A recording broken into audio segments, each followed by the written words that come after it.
네, 지금 청와대 춘추관에서 박수현 대변인이 브리핑을 하고 있습니다. 함께 보시죠. 만나기로 하였습니다.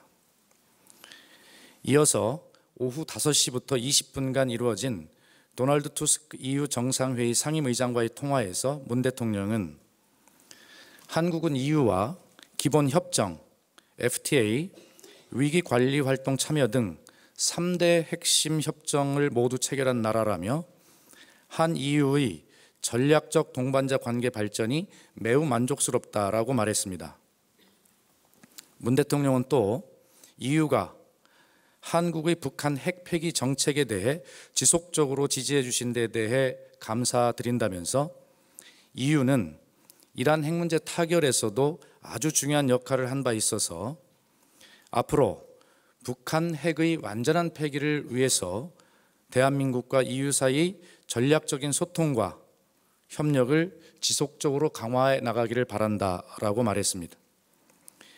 이에 투스크 상임의장은 다음 주 이탈리아에서 열리는 G7 정상회의에서 북한에 대한 입장을 담은 결의안을 준비 중이라며 결의안 문안에 대해 한국의 의견이 있다면 보내달라, 최대한 반영하도록 노력하겠다라고 약속했습니다.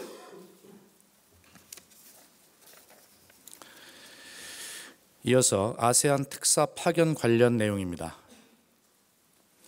문재인 대통령은 대아세안 및 인도와의 협력 관계를 4강 수준으로 격상시켜 나갈 것임을 공약으로 표방한 바 있습니다. 이에 따라 박원순 서울특별시장을 문재인 대통령의 특사로서 임명하여 금년도 아세안 의장국인 필리핀, 인도네시아, 베트남에 파견하기로 하였으며 접수국 정부와 일정 조율이 끝나는 대로 출발할 예정임을 밝혀드립니다.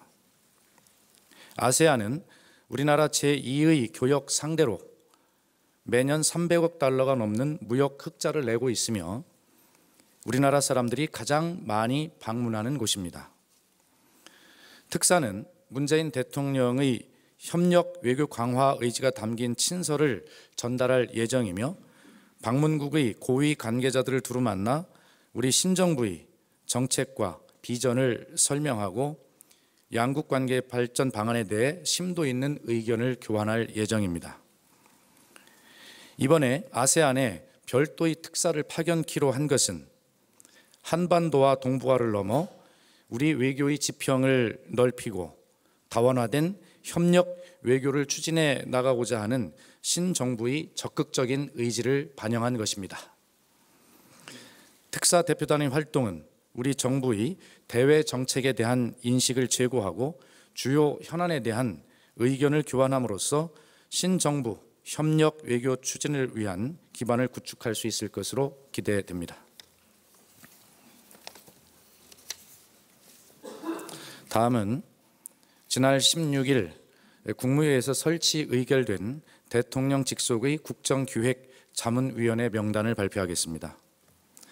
국정기획자문위원회는 위원장 1명, 부위원장 3명, 각계 전문가로 구성된 6개 분과위원 30명으로 구성했습니다.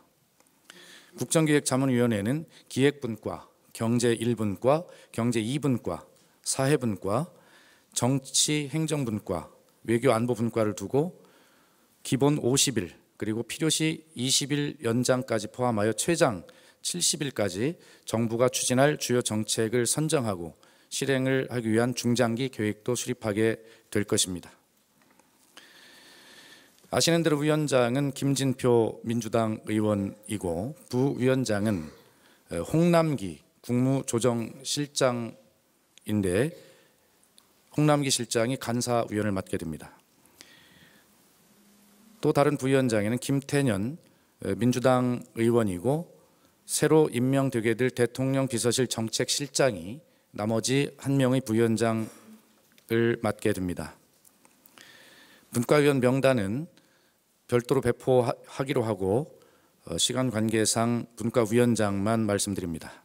기획분과 위원장의 윤호중 민주당 의원, 경제 1분과 이한주 가천대학교 교수, 경제 2분과 이계호 민주당 의원, 사회분과 김연명 중앙대학교 교수, 정치행정분과 박범계 민주당 의원, 외교안보분과 김기정 연세대학교 교수입니다. 이상입니다.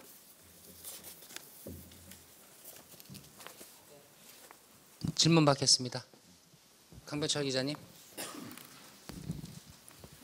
예, 연합뉴스 강병철인데요. 아까 그 아세안 특사 등 얘기하셨는데 그 대통령께서 취임 이후에 해외 각국의 정상으로부터 이분 이제 공개되기도 했는데요. 비공개까지 포함해서 축전이나 축하 메시지 받은 게 모두 몇 건으로 이렇게 추사를 하고 계신지 좀 말씀해 주십시오. 예, 그 축전과 뭐 서한 이런 그런 말씀이죠. 접수 현황. 예. 그 오늘 기준으로 네, 청와대 춘추관에서 있었던 박수현 대변인의 브리핑 함께 들으셨습니다.